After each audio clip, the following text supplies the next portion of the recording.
Heel.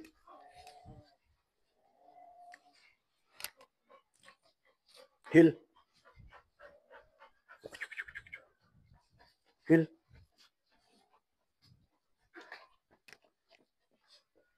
Yes. Hello there, I'm Roger K9.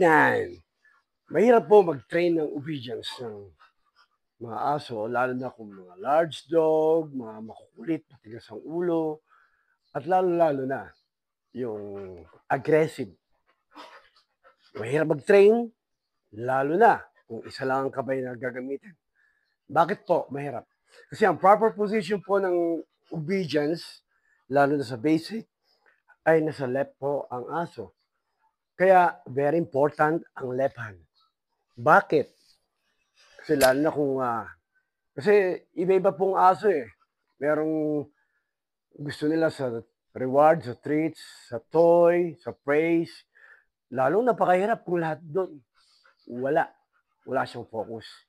So, kung ang dog na student mo ay praise ang mas gusto niya, left ang gagamitin mo habang naglalakad ka, dapat pinipraise-praise mo para ma-less yung likot at mag-focus sa iyo. Kung ang reward naman, ang gusto niya, left ang gagamitin niyang reward. Parang, for example, ganito, heel. For example, left po left ito oh, para mag-focus siya sa'yo. Yes. Kaya very important po eh. Kaya doon ako lugi. Very important pong ang left hand sa obedience. Heel. Heel.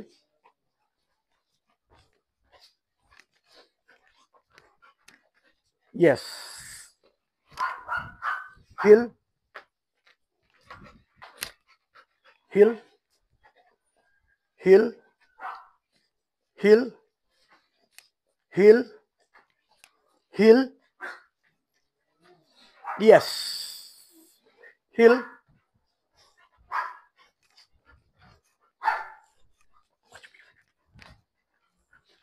Heel.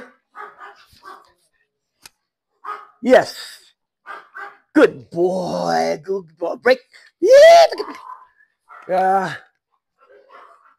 Tandaan niyo po, ingatan po natin ang ating mga kamay. Pero kung accident, talagang mahirap po iwasan yan.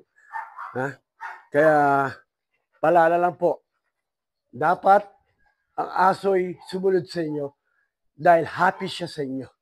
Hindi yung napasunod mong aso dahil takot siya sa inyo. Yun po ang talagang 100% na negative reinforcement pag gano'n.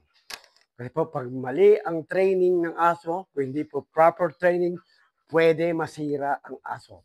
Katulad bang nangyari mga, ito, di ba, may news ngayon, may namatay na 2 giant pug. At lalo na yung wanted na si John Ray, hanggang ngayon, pinaghahanap pa rin po.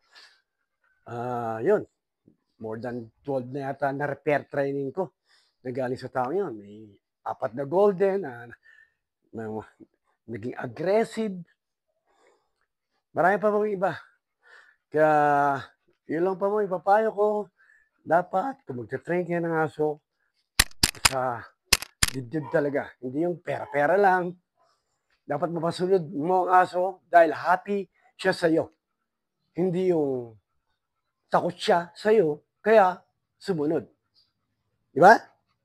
Ito, lalo na to. Super kulit to nung bagong dating dito. Muntik akong makalmos sa muka. Pero ngayon, maganda ng focus niya. Watch. Good boy. Good boy. Good boy. Good boy. Good boy. Happy? Ay, break mo na. Break mo na tayo. Break. Good boy. Good